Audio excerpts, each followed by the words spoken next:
Greetings, adventurers, and welcome to the realm of Miketendo. That's me. Sorry, it's a little loud. Just gonna dial that back a little bit. Hello, welcome. Maybe a little more still. I chose a very epic song to come in on. New playlist. Forgive me, I forgot to update it on my channel info. This is the royalty-free D&D adventure music playlist on Spotify. Anyway, I had a crazy idea, and I don't know if it's a good enough idea that I need to be concerned about posting this where people can see it and maybe steal this idea. I don't know. It seems it's too early for me to tell if it's silly to be even worrying about that sort of thing right now. But I had an idea. And it's not this. I need to actually change my my overlay here. Just one second.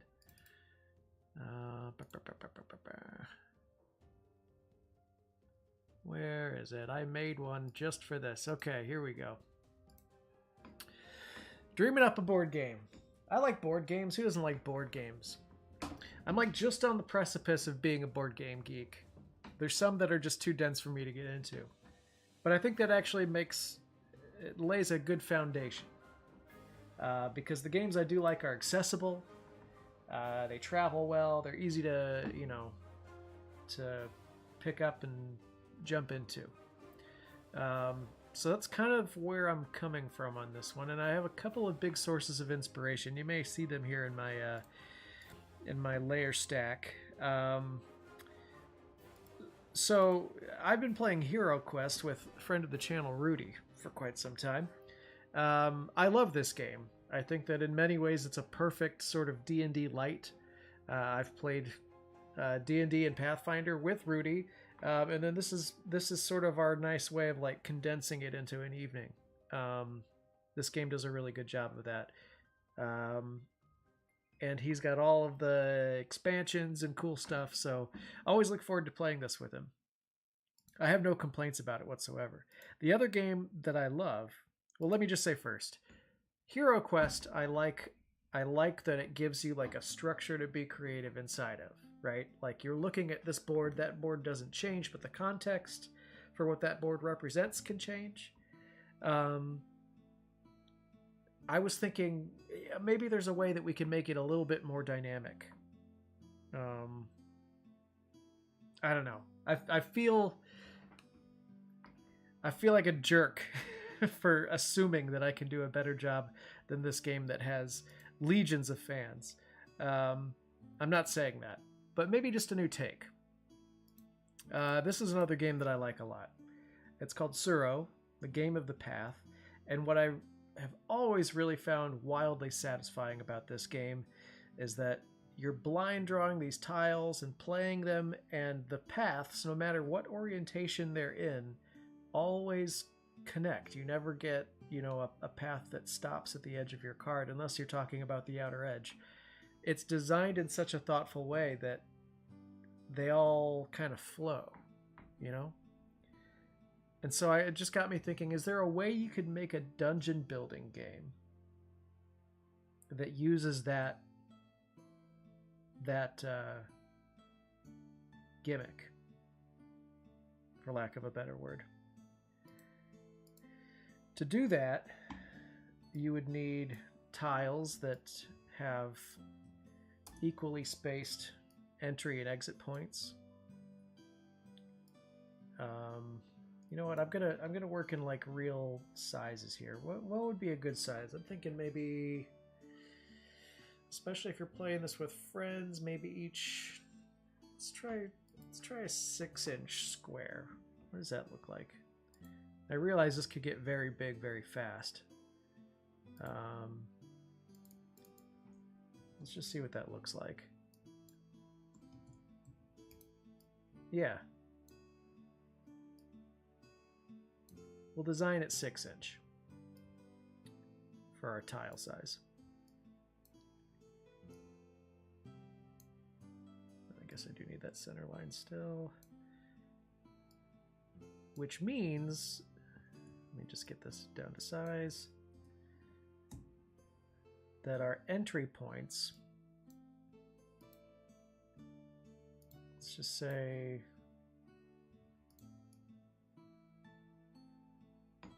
do I want them to be totally equally spaced? We'll start with it that way.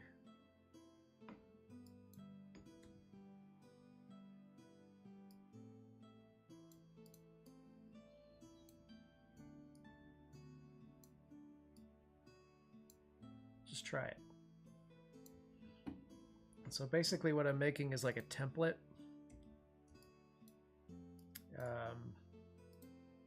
In fact, I'll just fill it with white for now.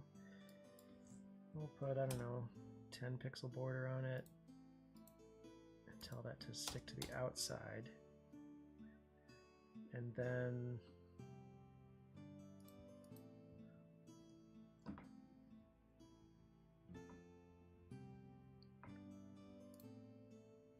how big is that?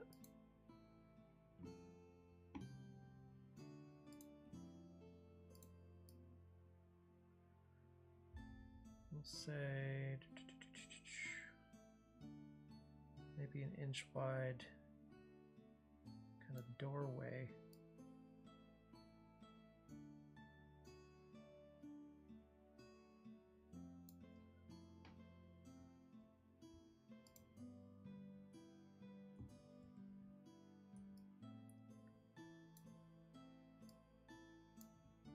So this is what you kind of designed for, yeah?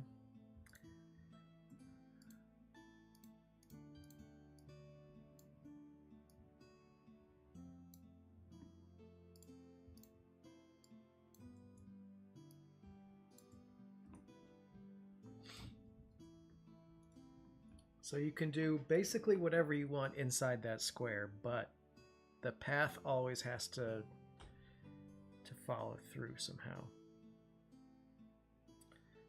So there's different combinations, right? There's, you know, like a circular path,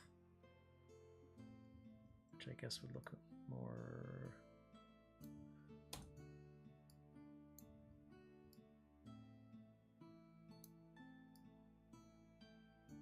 like this. Sorry, this is not the usual drawing content. I hope it's not massively boring.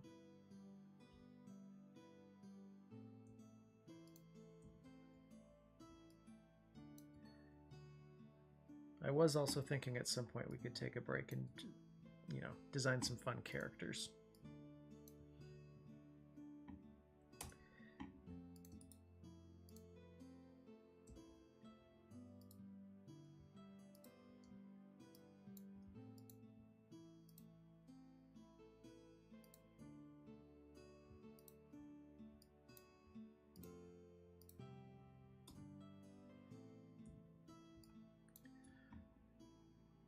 Hey Mike, we drawing a Dungeons and Dragons board tonight? Something like that, Fed, yeah. If you missed my little rambling intro, I had an idea in my head for a sort of party game friendly version of D&D. I love D&D as is, but I'm seeing if there's a way I can combine some of the existing D&D light style games, like Hero Quest, with casual sort of relaxing style games like Suro that require little to no onboarding time. I think that's the thing that, you know, I've got a fair amount of patience when it comes to board games, but I do start to get a little ADD if the instructions take longer than, you know, a few minutes to run through. Somehow miraculously D&D works, but I think that has a lot to do with who your DM is. So there's that option where you've got every door just hangs a turn to the door kind of opposite or adjacent to it, I guess would be the word. So we'll call that all curves. And then of course there are options like, hold on, I'm gonna need a few more guidelines here. Are these showing up in there? Good, okay.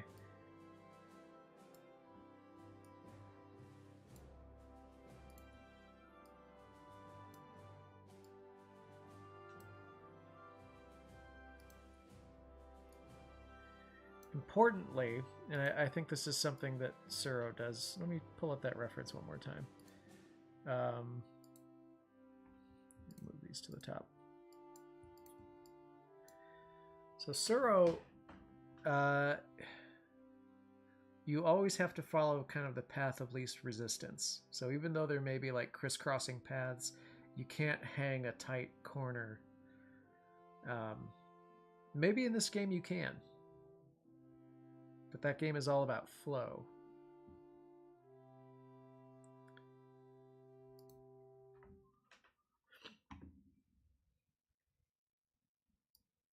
I think one way around that would be if you've got a room that's like this, where it's like, it's all bridges straight across.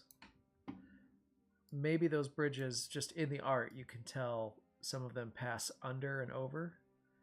So there's no question about whether you can turn or not.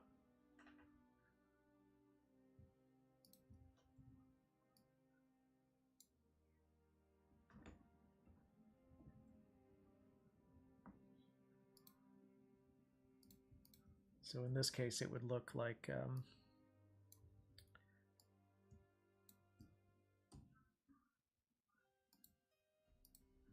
would look like this.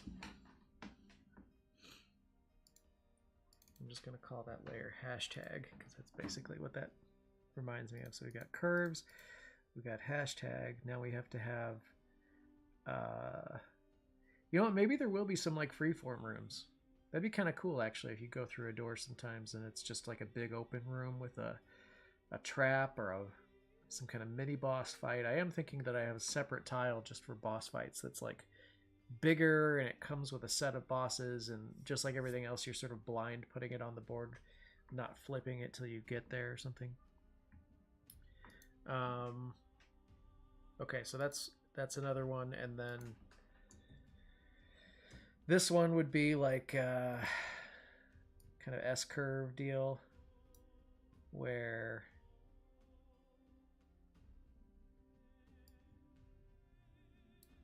you get something kind of like this.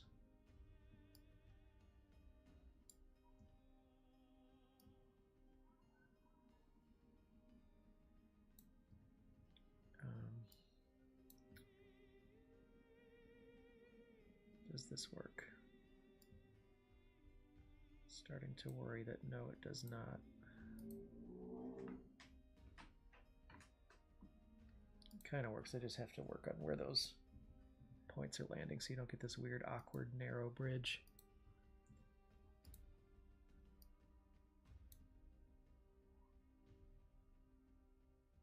So maybe this curve actually starts like back there a little bit. Might give us the kind of hard to select these when Photoshop's trying to be helpful.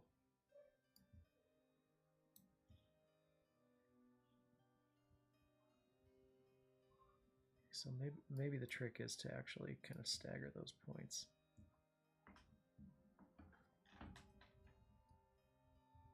No.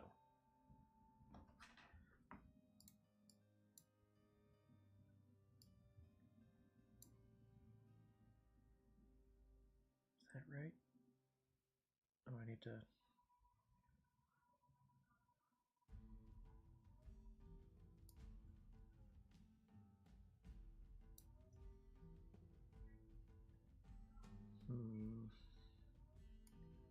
This is me being very uptight right now. I realize I could just doodle this.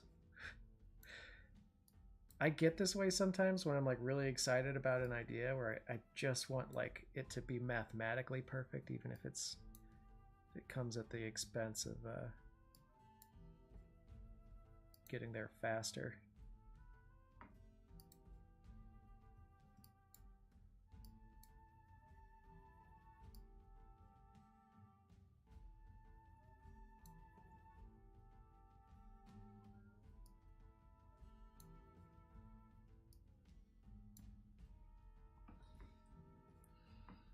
What I need to do is just lock the guides. There we go.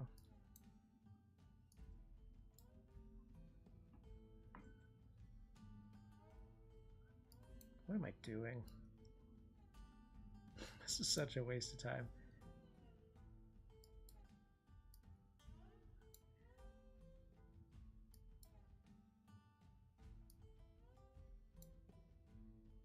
Okay, maybe like... Is this a thing? It looks dumb, but that's the idea, I guess.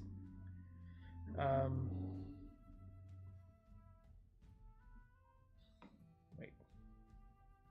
Why does this curve look good and the other curve look bad?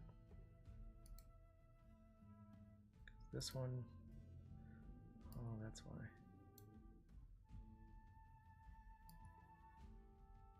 This one's going all the way to there. This one needs to go all the way to here. No.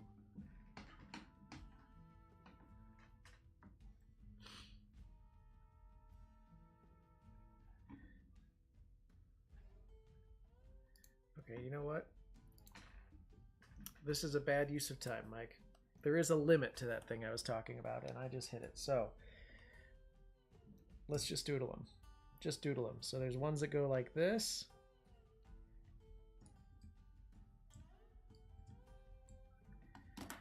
I'll call that like hourglass.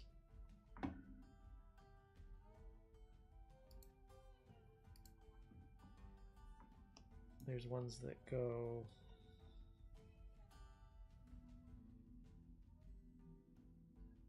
Let me think.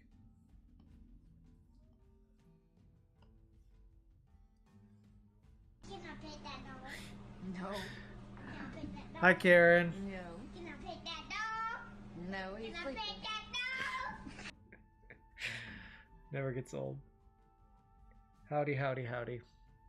Oh, hello. Okay, hold on a second.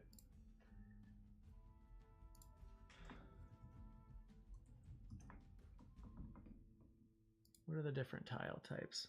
I don't want to I'm not going to directly lift it from Suro, but I feel like I'm tying my brain in knots here. Is this kind of a representation of all of them?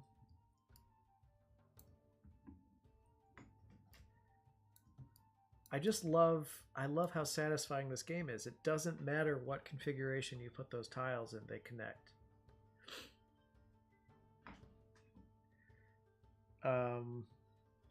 So yeah, basically the way that ends up working is that you basically choose an entry point. Let's say I'm here and, you know, you're here. These tiles are...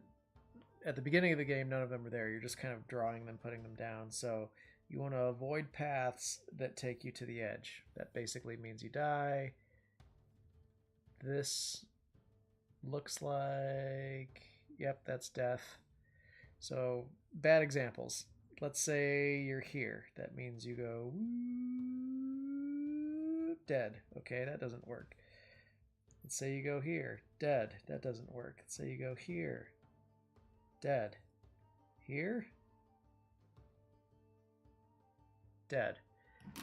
This reminds me of one thing that I want to lean into with this game, though, and that is that you will kill a lot of heroes on your quest to get this quest done. Right? So, you start with an empty board. I need to determine how big that board is going to be. And instead of this sort of like flowy art style, it's a series of dungeon rooms that you're blind laying down, but again, they all connect. I'm toying around with the idea of what happens if you just enter a room and you literally do have the freedom to go in any direction. It's cool. It's like a wild card. I don't know how that affects the balance of the game necessarily. But as we just demonstrated here, you can very easily run into a dead end, which in my game, in Suro, it kills you. That's game over. But in my game, I think you just keep that a dead end, and then you have to go kind of back the way you came.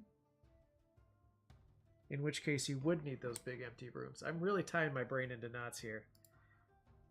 But yeah, the idea is D&D Light. Basically, the whole game can be brought somewhere in a pouch. I still want there to be dice rolls because that's fun and I think key to the sort of fantasy RPG vibe. But maybe to keep it accessible, it's only 6-sided die. So your difficulty classes, if you run into monsters or traps or whatever, can never be any higher than 6.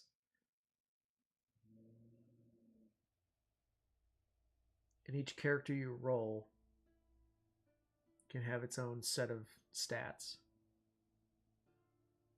And then maybe there's this big boss monster in the middle of the board that you're working toward.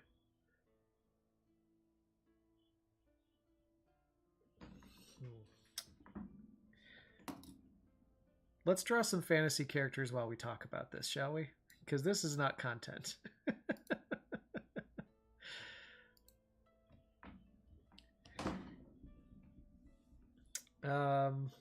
I imagine you kind of need all of the classic fantasy races and roles represented. How you do that, I don't really know mechanically, but let's just draw, I don't know, let's draw a dwarf.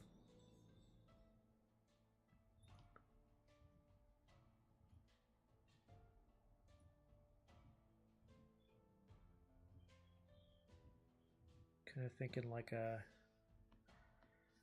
bit of a suspicious look.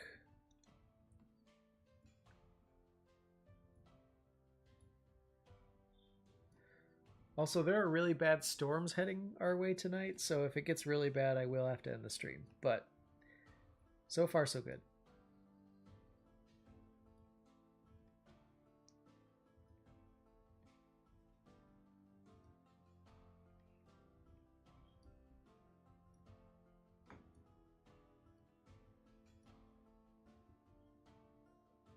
Need a big, strong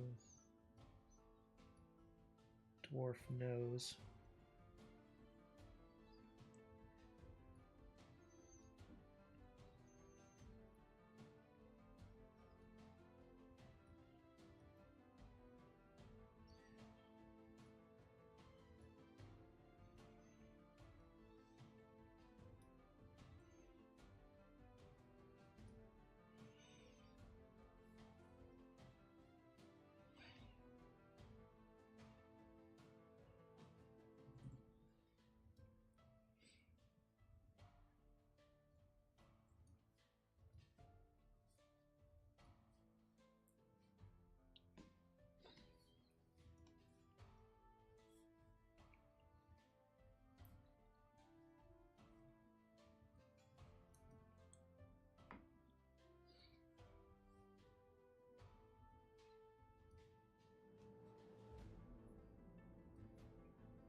You realize right now this just looks like Santa Claus.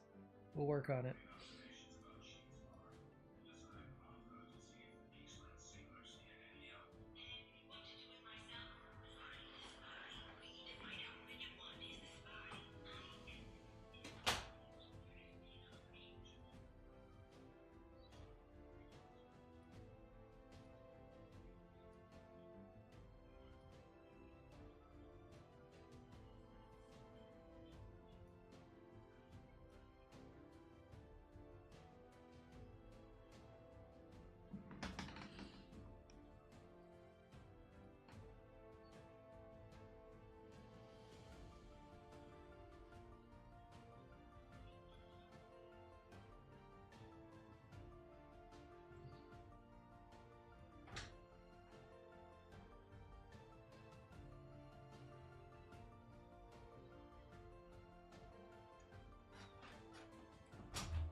How's everybody doing tonight? If you were here for my weird ramble about the game, does this sound like something that you'd actually like to play? Am I crazy?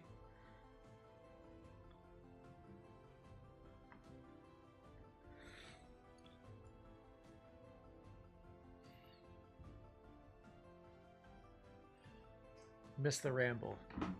Alright, I'll try to talk while I drive. This is something I need to get better at anyway. My idea, Karen, is a D&D Light style party game with very easy pick up and play mechanics that still allows for a good deal of role playing. Don't really play board games all that much nowadays, but sometimes I play them with family. Nothing as complicated as D&D though. Yeah, see, that's the thing. I think a lot of people are intimidated by D&D as much as I love it, and I know you do too, Karen.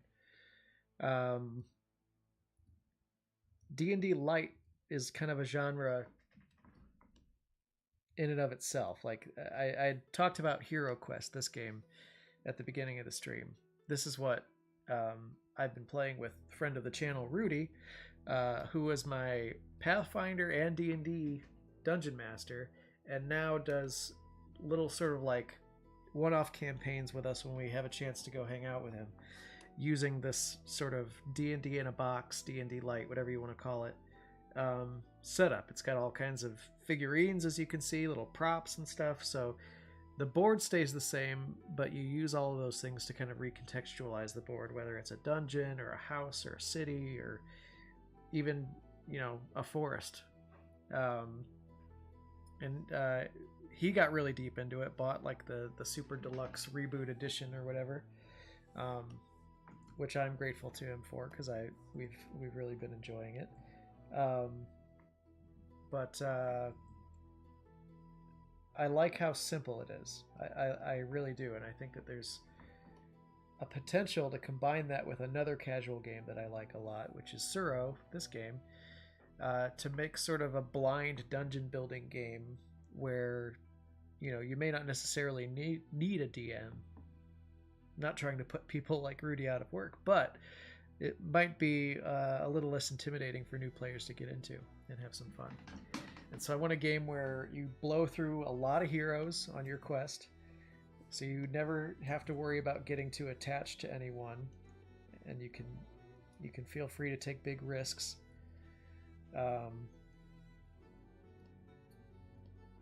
Where you are working either competitively or cooperatively, I haven't decided yet, with other people to get to a treasure or a boss, and, you know, maybe escape the dungeon with it. That would be kind of a cool mechanic. Maybe the loot that you get weighs you down, and so you move slower while you're trying to avoid traps or an opposing team, whatever it may be.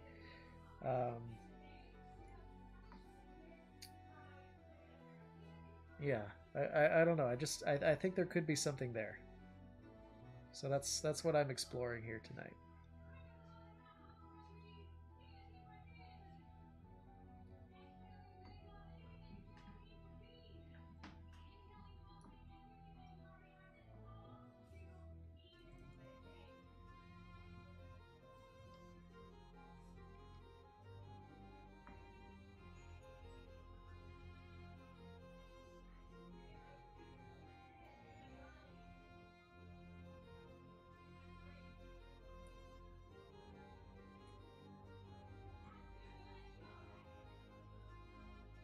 I'm thinking less setup, good travel ability for introducing it to new people.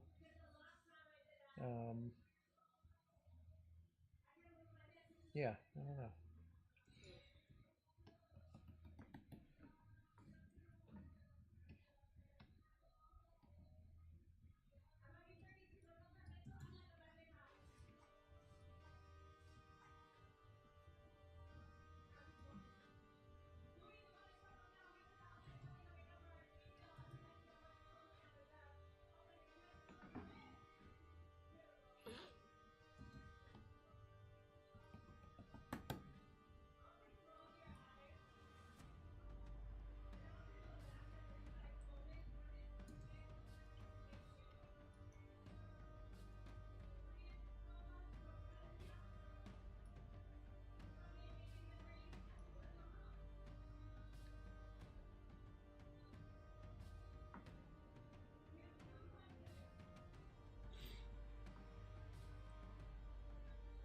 his hand again.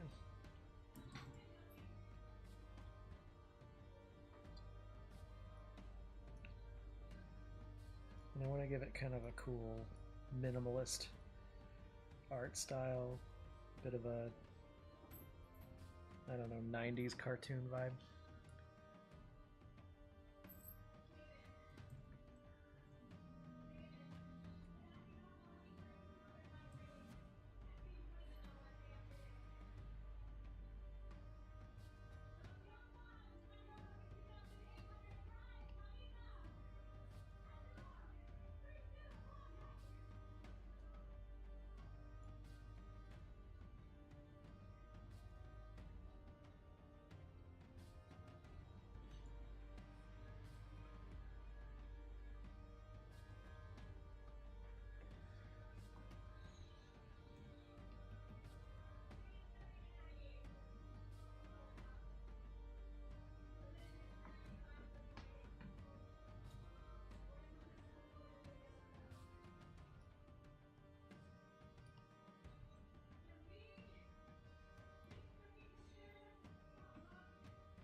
Keep the outfit on a different layer. Okay, so we'll call that a good sort of prototypical dwarf character, and then we'll,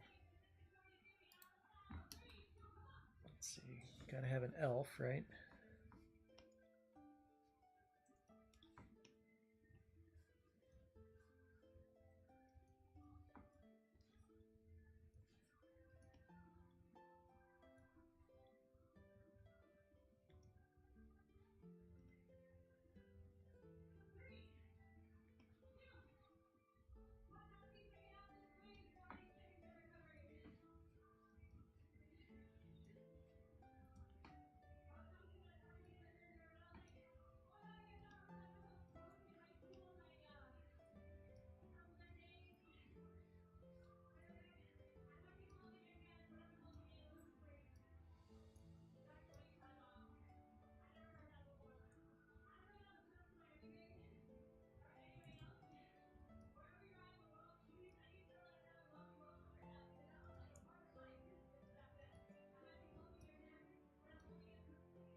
Hey, Phil.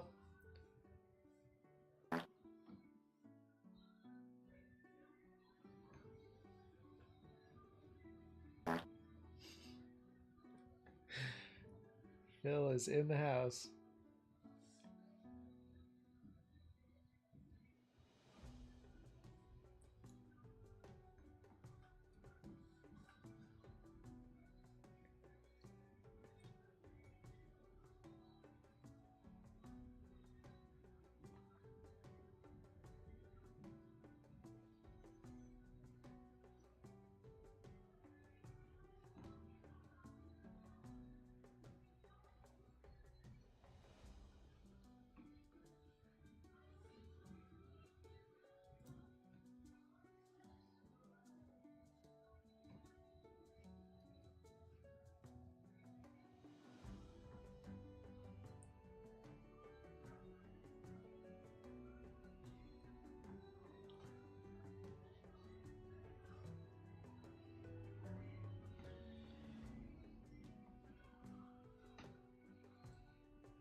Snooping on Facebook, and now I've got you on my phone while I cook. Rudy, you're just the guy I was looking for.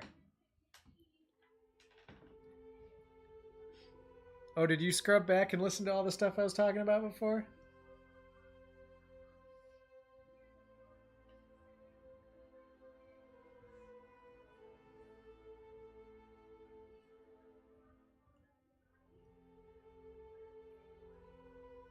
Heard a bunch of it? Good. You are, after all, the inspiration, I think, for most of this.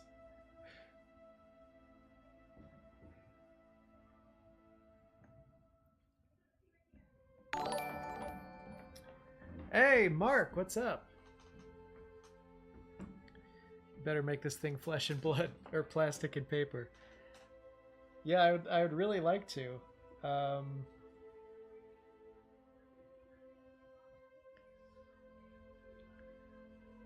I'm vibing with this elf that I'm doing right now.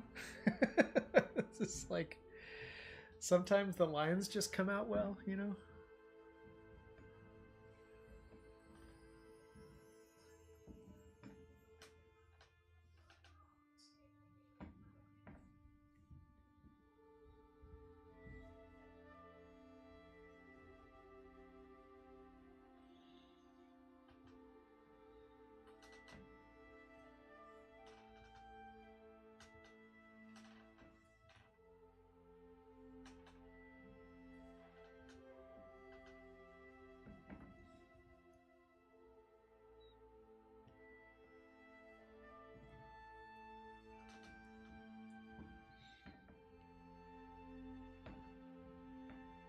I just realized I didn't have multi-stream on. If anyone was trying to chat on YouTube or Facebook, I apologize. Now I'll see it.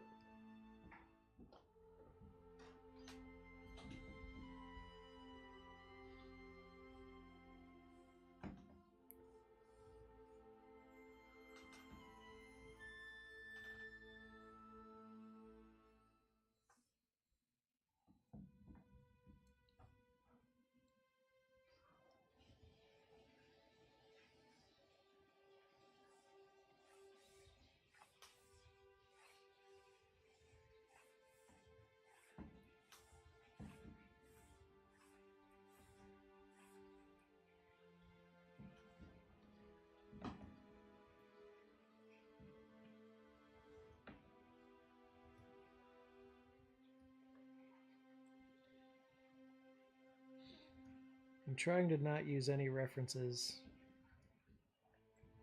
just because I want to make sure that this art is entirely my own here.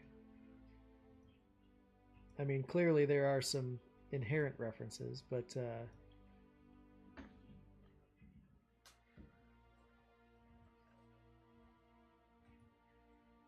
don't know.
Player number cap.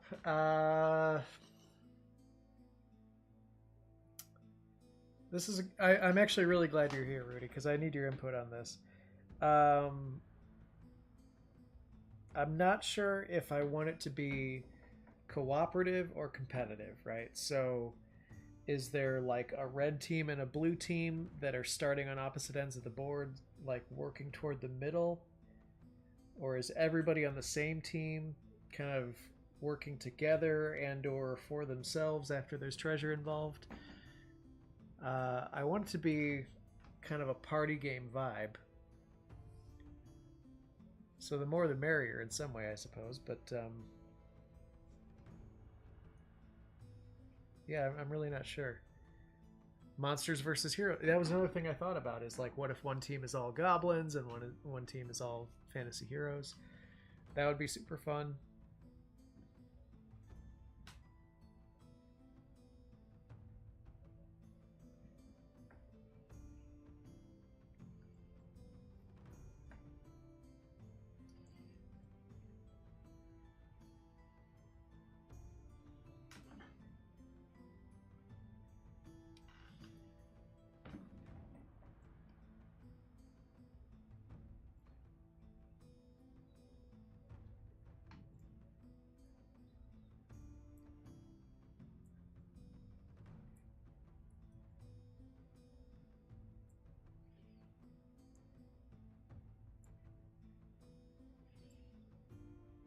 I actually do really like that, because then there's kind of equal motivation for getting treasure. One for nefarious means and one not.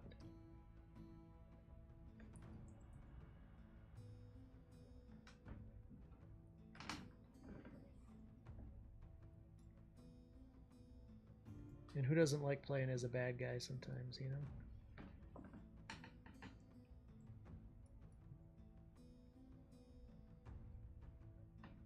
It's not something you often get to do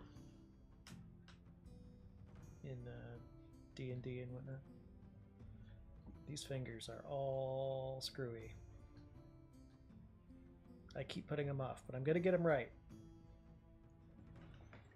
Bear with me here, gang.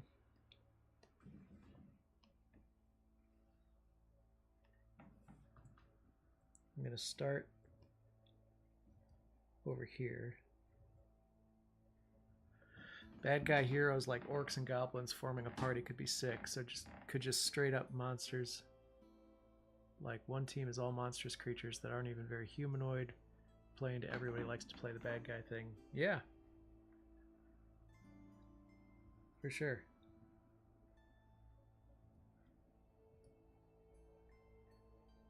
Maybe the boss is more of a neutral guardian of the tomb or something. Yeah, I like the idea of the boss being like a... If you consider the dungeon tiles to be like a 1x1, like whatever you determine the square is, then the boss monster is like 2 or 3 times bigger than that, and the game comes with like a stack of these sort of cardboard tiles, and the boss ones are blind drawn just like the dungeon tiles, so you don't know which boss you're fighting until you get to him. And then my idea was that, yeah, you defeat the boss and maybe it drops loot or, you know, monster parts or whatever it may be, and you have to lug them back. But maybe, you know, being what's the word for it when your character's holding too much stuff, burdened or whatever it is, you know, would slow down an escape.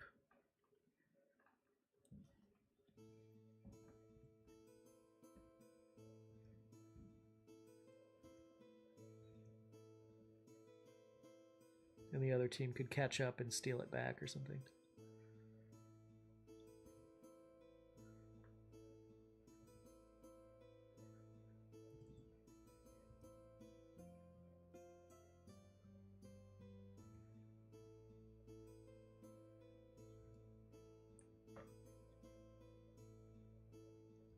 Yeah, or the, you know, maybe if you're playing with a smaller group of people, maybe the rules change so that as soon as you defeat the boss, the dungeon starts falling apart, and you have to then get out with everything. Dude, we're on the same wavelength. This is great.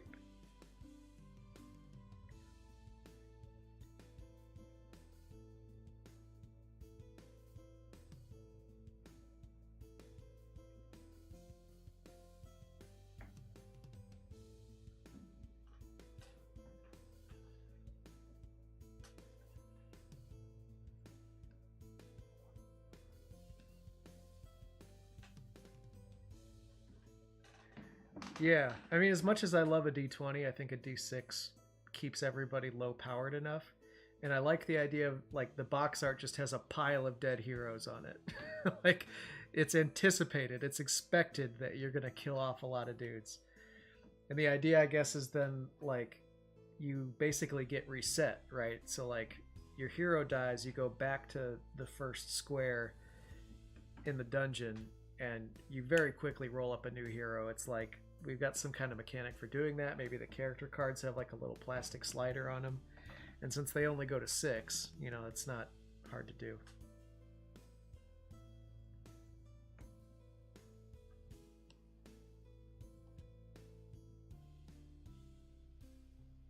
Why can I not draw this?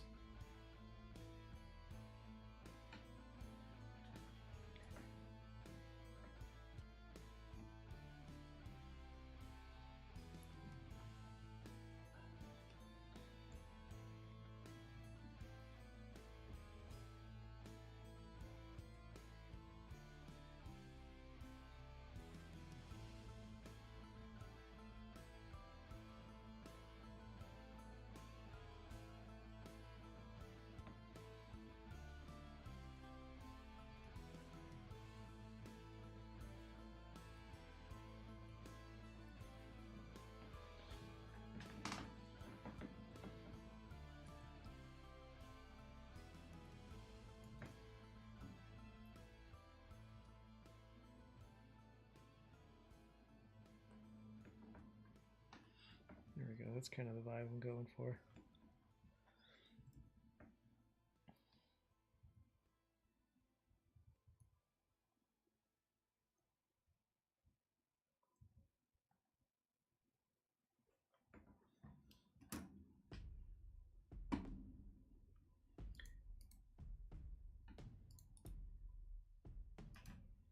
And on that note of like being okay with killing off a bunch of characters over the course of this game, I kind of want to make all of the characters, just like this elf here, a little bit despicable. So even if you're on the good guy team, you're kind of playing as like an annoying, you know, archetype, I guess. Doofus heroes for sure, yeah.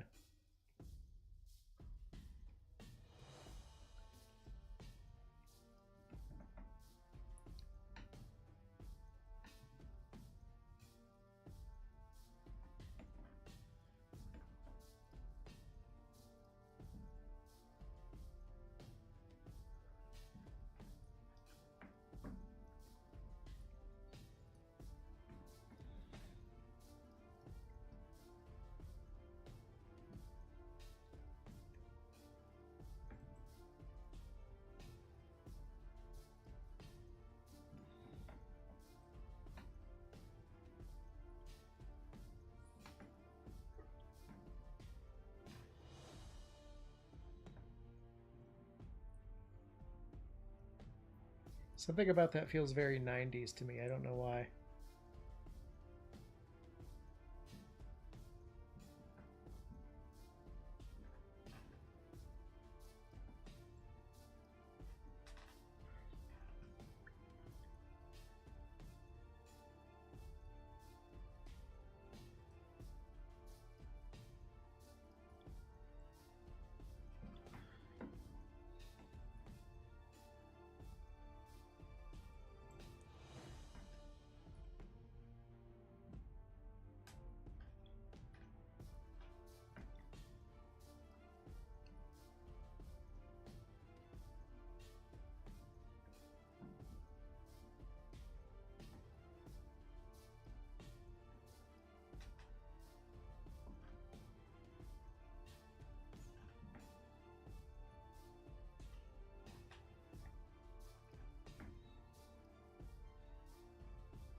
His name is John C. Hey, Suze. I love that all of my regulars have a designated intro.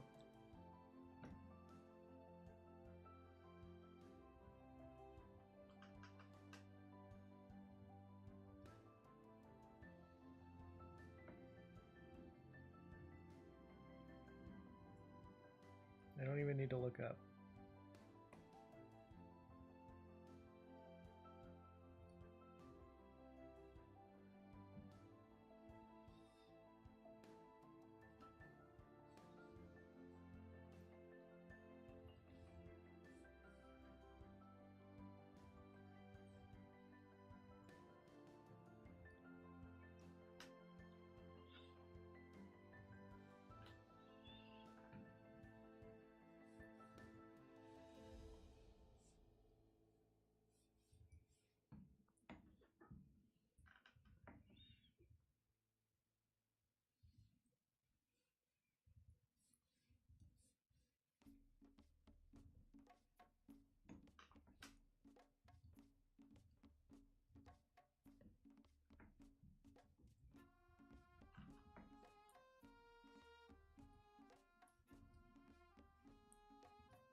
Severe thunderstorm warning, apparently.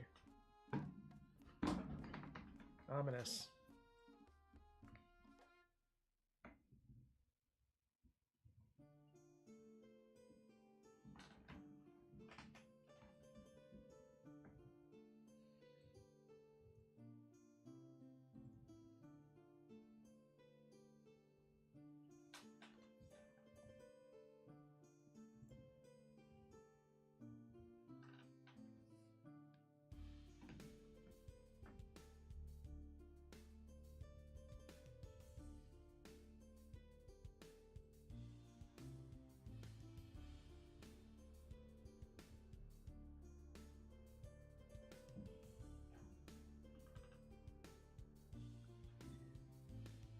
Yeah, I've opted for some fantasy jams.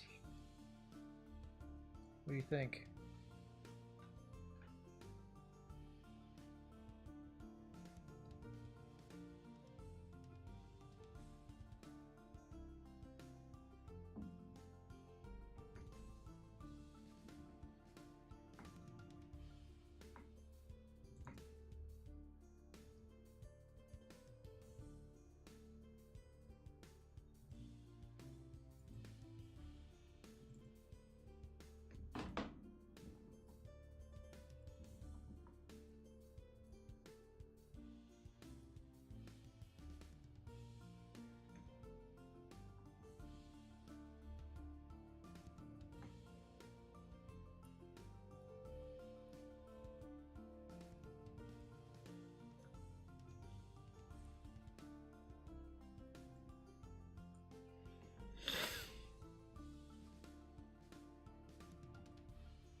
We're getting some tornado alarms now.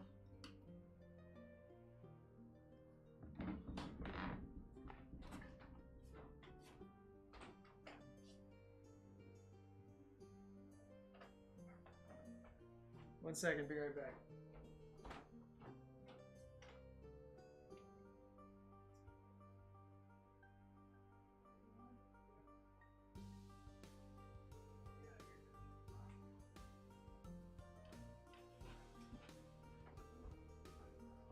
Let me just check the weather real quick to make sure I'm not going to be in danger streaming for everybody right now.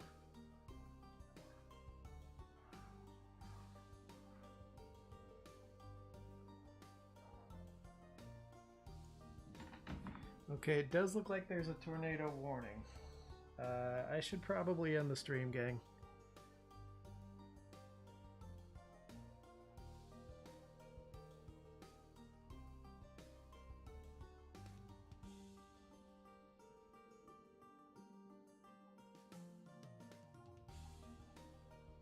Okay, yeah, something nasty's coming. I tell you what, if it passes in time, maybe I'll hop back on. I appreciate you guys being here, but no sense in being unsafe, right? So we'll wrap it up for now, and I may or may not see you guys later.